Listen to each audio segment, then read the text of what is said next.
Good morning guys, स्वागत है आपका हमारे यूट्यूब चैनल ग्लांस एकेडमी पर। आज की इस वीडियो में हम डिस्कशन करेंगे लूसेंट मॉडर्न हिस्ट्री की जो सीरीज चलाई जा रही है उसमें आज हम नेक्स्ट लेक्चर शुरू कर रहे हैं अपना कांग्रेस के 1929 के लाहौर अधिवेशन से। जो दोस्त अभी नए आए हैं, पहली बार आए हैं हमारे चैनल पे, तो वो पहले चैनल को सब्सक्राइब कर लीजिए और ये वीडियो अगर उन्हें अच्छी लगेगी तो लाइक ज़रूर करके जाइएगा।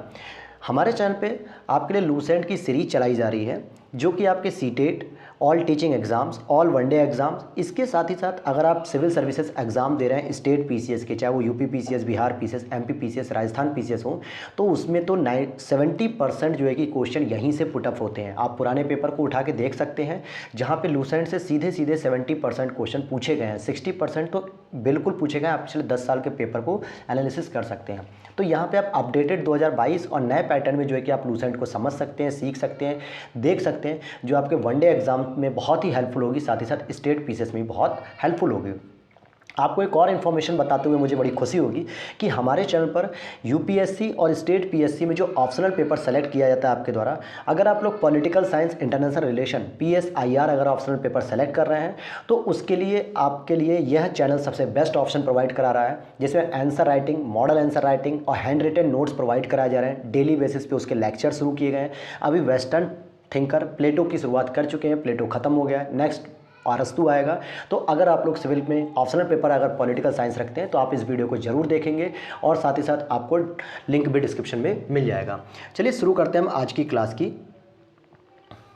तो देखिए, आज की हम क्लास की बात करते हैं कि कांग्रेस के 1929 का लाहौर अधिवेशन में पूर्ण स्वराज का अपना लक्ष्य घोषित किया गया था। कांग्रेस ने क्या किया था 1929 में, जिसकी अध्यक्षता किसने की थी? जवाहरलाल नेहरू ने की थी, और कहा था कि हम पूर्ण स्वराज अपना लक्ष्य घोषित करते हैं। इस अधिवेशन की जो अध्यक्षता थी वो जवाहरलाल नेहरू ने की थी। जब पूछा जाता है, इसमें उन्होंने कहा 31 दिसंबर 1929 को रात 12 बजे जवाहरलाल नेहरू ने रावी नदी, कौन सी नदी थी? ध्यान दीजिएगा, ये रावी नदी थी, इसके तट पर एक नया तिरंगा झंडा फहराया और इसी अधिवेशन में कहा कि 26 जनवरी 1930 को प्रथम स्वाधीनता दिवस के रूप में मनाने का निश्चय किया और साथ ही प्रत्येक वर्ष 26 जनवरी को स्वतंत्रता दिवस के रूप में मनाए जाने की परंपरा शुरू हुई थी। यही वजह थी कि हमारा जो संविधान था 26 नवंबर 1949 को बनके तैयार हो गया था, लेकिन फिर भी हमने एक महीने, लगभग 2 महीने वेट किया और 26 जनवरी 1950 को गणतंत्र दिवस मनाया। और इसी वजह से, क्योंकि 26 जनवरी की तिथि हमारे जो शहीद लोग थे या क्रांतिकारी लोग थे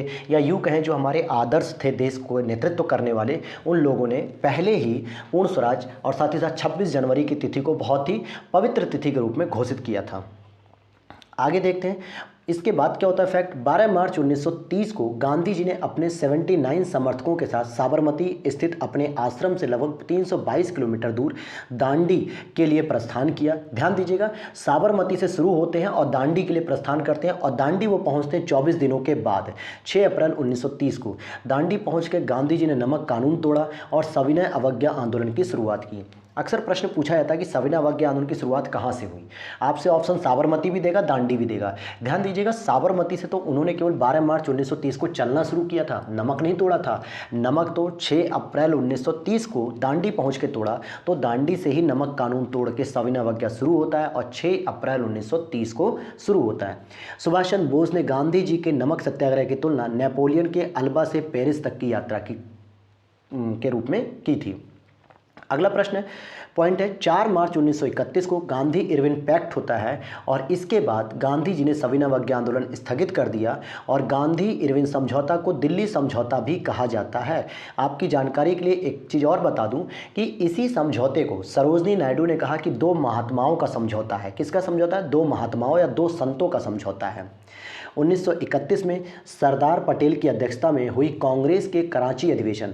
ध्यान देना, 1931 में 2 अधिवेशन होते हैं, एक कराची अधिवेशन ही दोनों है, लेकिन एक कांग्रेस का होता है और एक मुस्लिम लीग का होता है। जिस प्रकार से 1916 में लखनऊ में ही जो है कि 2 अधिवेशन हुए थे। एक तो था आपका कांग्रेस का अधिवेशन जिसमें मुस्लिम लीग और कांग्रेस एक दल हुए, मतलब एकजुट हुए, एक साथ मिले, समझौता किया, जिसकी अध्यक्षता अंबिका चरण मजूमदार ने की। लेकिन उसी 1916 में लखनऊ में ही एक मुस्लिम लीग का भी अधिवेशन हुआ, जिसकी अध्यक्षता मुस्लिम नेता मोहम्मद अली जिन्ना के द्वारा की गई।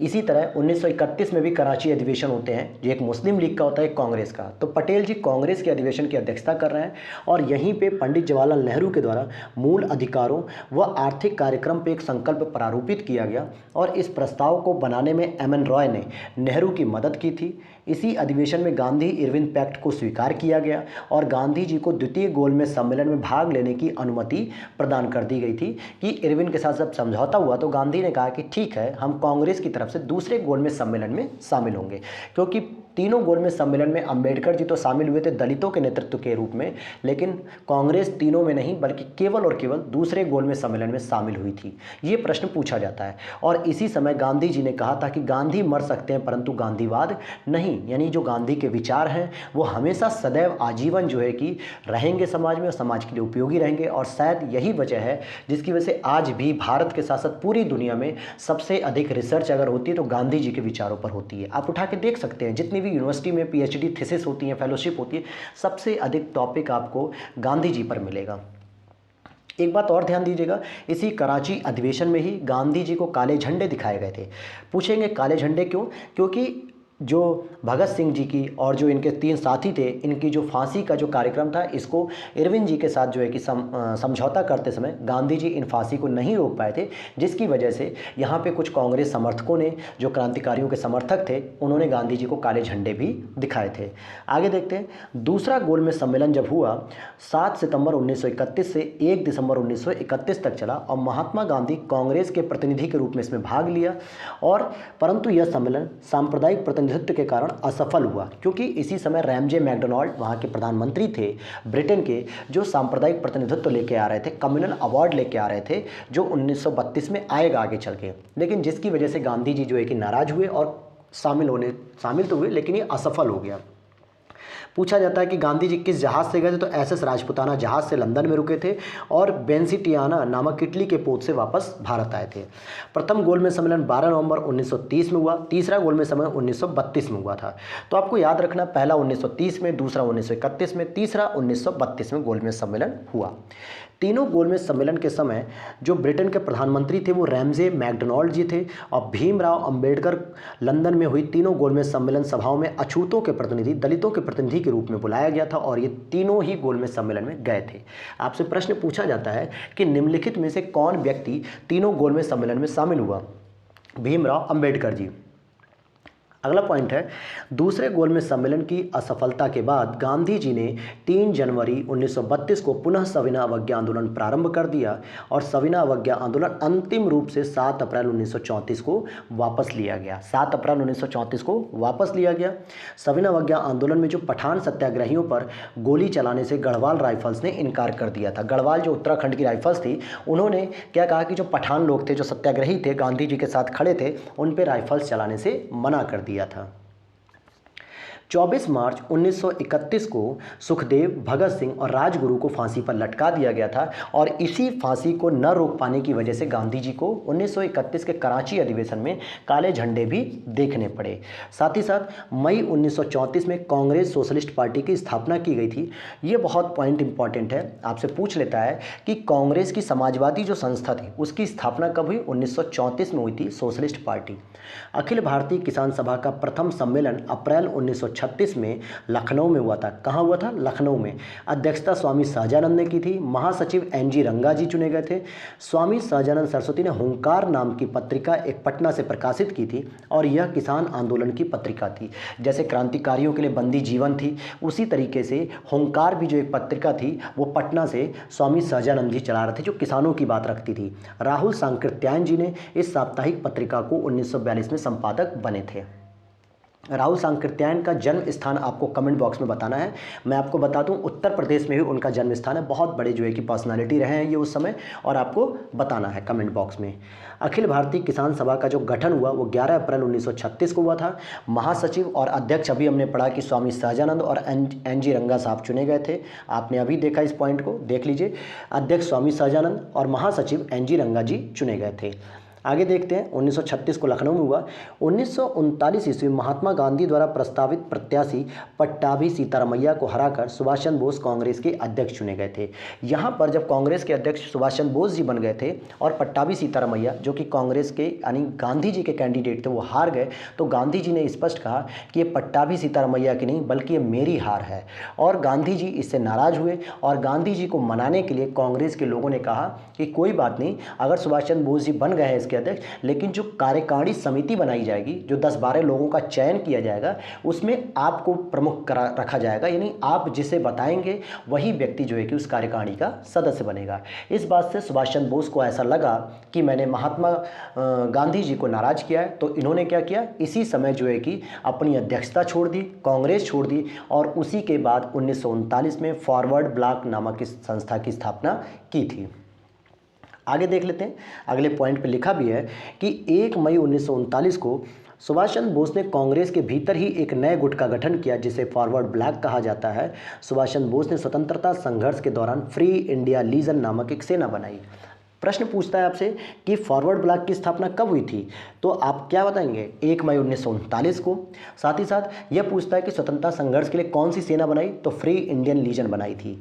1939 में Bharat Praja Mandal all India states people conference के अध्यक्ष जवाहरलाल नेहरू को बनाया गया था और इसका गठन 1927 में हुआ था। भारत प्रजा मंडल जितने भी स्टेट्स थे, प्रांत थे, उनकी कॉन्फ्रेंस की गई थी कि कांग्रेस को जो है कि किस प्रकार से देसी रियासतों और प्रांतों के साथ एकजुट होकर ब्रिटिश शासन के खिलाफ लड़ना है, तो नेहरू को इसमें अध्यक्ष बनाया गया।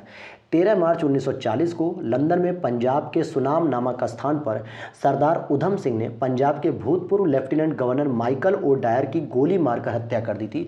ये वही माइकल ओ डायर थे जिन्होंने जलियांवाला बाग हत्याकांड करने का आदेश दिया था, गोलियां चलवा दी थीं। गांधी जी ने 17 अक्टूबर 1940 को पवनार में व्यक्तिगत सत्याग्रह आंदोलन शुरू किया। अगला प्रश्न पूछा जाता है, दो प्रकार के प्रश्न बनते हैं यहाँ से कि व्यक्तिगत सत्याग्रह शुरू किसने किया, गांधी जी ने किया। कब किया, 17 अक्टूबर 1940 को। पूछा जाता है प्रथम सत्याग्रही कौन थे, तो विनोबा भावे थे। दूसरे सत्याग्रही आपके बताने हैं जवाहरलाल नेहरू और तीसरे सत्याग्रही ब्रह्मदत्त थे। सामान्यतः प्रश्न में दो ही पूछे जाते हैं, प्रथम सत्याग्रही विनोबा भावे, दूसरे सत्याग्रही जवाहरलाल नेहरू और तीसरे सत्याग्रही ब्रह्मदत्त। तो इस आंदोलन को दिल्ली चलो आंदोलन भी कहा जाता है, क्योंकि व्यक्तिगत सत्याग्रह में क्या होना था कि पवनार से होते हुए जो है कि पूरे भारत के ग्रामीण क्षेत्रों से होते हुए लोगों को दिल्ली आना था, यानी कि दिल्ली जो है कि जो पावर का सेंटर बना हुआ था, केंद्र बना हुआ था, वहां तक लेके आना था, गांव की जनता को जन जागरूक करना था।